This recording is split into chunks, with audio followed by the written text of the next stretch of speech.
कलियुगामध्ये श्री दत्त महाराजांचे पूर्ण अवतार म्हणजेच श्री स्वामी समर्थ महाराज हेच असून वेळोवेळी सेवेकऱ्यांना आणि स्वामी भक्तांना याची प्रचिती येत असते.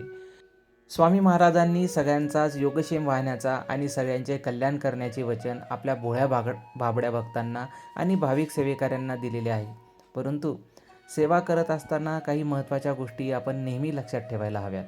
आर्थिक चणचण दूर होण्यासाठी जे काही अनेक प्रभावी उपाय आहेत त्यापैकी एक म्हणजे श्री गुरुचरित्र अध्याय 18वा वाचन. ज्यांना सतत आर्थिक चणचण आणि नुकसान असते किंवा आर्थिक नुकसान होते किंवा पैशाचा तुटवडा जाणवतो, पैसा टिकत नाही, आय कमी आहे किंवा व्यय जास्ती होतो, अशांनी या अध्यायाचे नित्य वाचन केले असता जुन्या क्लिष्ट अशा कर्मांची दुरुस्ती होते आणि माता लक्ष्मी जीवनात आणि घरात स्थिर व्हायला सुरुवात होते. श्री दत्त महाराजांची सेवा करताना काही महत्त्वाचे नियम कटाक्षाने पाळले तर वाचन 18वा अध्याय वाचन करण्याचे त्वरित फलदायी असे आपल्याला फायदे दिसून येतील. स्त्रियांनी हा अध्याय वाचला तरीही चालेल, परंतु काही महत्त्वाच्या गोष्टी हा अध्याय वाचन करताना किंवा या गोष्टी लक्षात ठेवून आपल्याला हा अध्यायाचे वाचन करायचे आहे.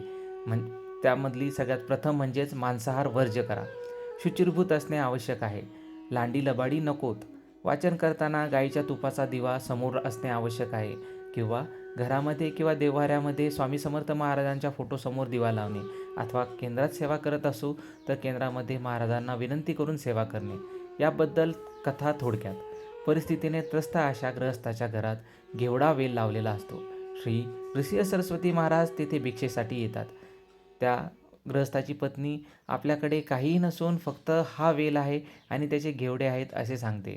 ती भिक्षा गुरुदेव स्वीकारतात आणि जाताना मात्र त्यांचा तो वेल मुळापासून उपटून जातात. ते पाहून गृहस्थाची पत्नी अत्यंत दुःखी होते आणि गृहस्थ घरी परतल्यानंतर गृहस्थांना या सर्व गोष्टी ती सांगते. परंतु ते गृहस्थ विचलित न होता आवरायला जातात तेव्हा त्या झाडाच्या मुळाशी सुवर्णमुद्रांनी भरलेला कुंभ मिळतो आणि त्यांचे दारिद्र्य त्यांचे दुःख दूर होते. तसेच माता लक्ष्मीची त्यांच्यावर अचानक कृपा होते. याची पूर्वकथा अशी की नृसिंह सरस्वती महाराज यांचा पूर्वजन्म श्रीपाद श्रीवल्लभ यांचा. पिठापुरात बाल श्रीपादांचे तेज, आभा आणि कर्तृत्व याचा अस्वीकार करून त्यांचे शेजारी नरसावधानी हे बाल श्रीपाद यांचा तिरस्कार करत असत. त्यांच्याकडे पिकत असलेला राजगिरा भाजी श्रीपाद यांना प्रिय होती. ती सुद्धा देण्याची दानत त्यांनी दाखवलेली नाही. त्यांनी बाल श्रीपाद महाराजांचा नेहमी अपमान केला आणि त्या अपमानापायी ते त्यांचा द्वेष करत असत. तरीही त्यांना मृत्यूशय्येवर असताना श्रीपादांनी परत आणले व सांगितले की क्षुल्लक भाजीचा मोह तुम्हाला टाळता आला नाही, त्यामुळे पुढील जन्मी अत्यंत बिकट आर्थिक परिस्थितीत जन्म घ्याल आणि हे भाजीचे देणे आपण दिल्यानंतर आपली परिस्थिती मी सुधारेन. श्रीपाद श्री महाराजांच्या या कथेतून आपल्याला हे लक्षात येते की पूर्वजन्मीच्या कृत्यांवरून त्याला या जन्मामध्ये दुःख भोगावे लागले. कोण कुठल्या रूपात याचक म्हणून आपल्या समोर येईल हे सांगता येत नाही.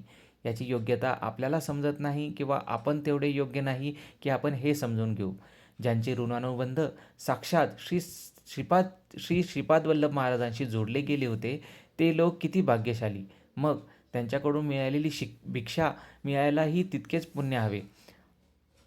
त्यासाठीच गुरु उपासनेचा मार्ग म्हणून श्री गुरुचरित्रातील अध्याय 18व्याचे वाचन करणे अतिशय मोलाचे आहे. श्री स्वामी समर्थ. श्री स्वामी पुण्यतिथी सप्ताह 2026च्या दुसऱ्या दिवसाच्या गुरुचरित्र वाचनानंतर 18व्या अध्यायातील हा आपण अतिशय मोलाचा आणि उत्कृष्ट असा प्रसंग श्रीपाद श्रीवल्लभ महाराजांच्या जीवनचरित्रातला बघितलेला आहे. तर आपणास हा व्हिडिओ कसा वाटला आणि श्री गुरुचरित्रातील या अध्यायाचे वाचन केल्याच्या नंतर आपल्या जीवनामध्ये काय बदल घडला हे नक्कीच कमेंटमध्ये सांगा. तसेच व्हिडिओ आवडल्यास व्हिडिओला लाईक करा आणि आपल्या मित्रपरिवार आणि कुटुंबासोबत शेअरसुद्धा करा, म्हणजेच त्यांना श्री स्वामी समर्थ महाराज आणि तसेच श्रीपाद श्रीवल्लभ यांच्या जीवनचरित्राचे ज्ञान होईल. आणि चॅनलवर नवीन असाल तर चॅनलला आत्ताच सबस्क्राईब करा आणि बेल नोटिफिकेशनसुद्धा ऑन करा, म्हणजेच येणाऱ्या नवनवीन माहितीपूर्ण आणि महत्त्वपूर्ण व्हिडिओंची माहिती अपडेट्स आपल्यापर्यंत येत राहतील. श्री स्वामी समर्थ. हर हर महादेव.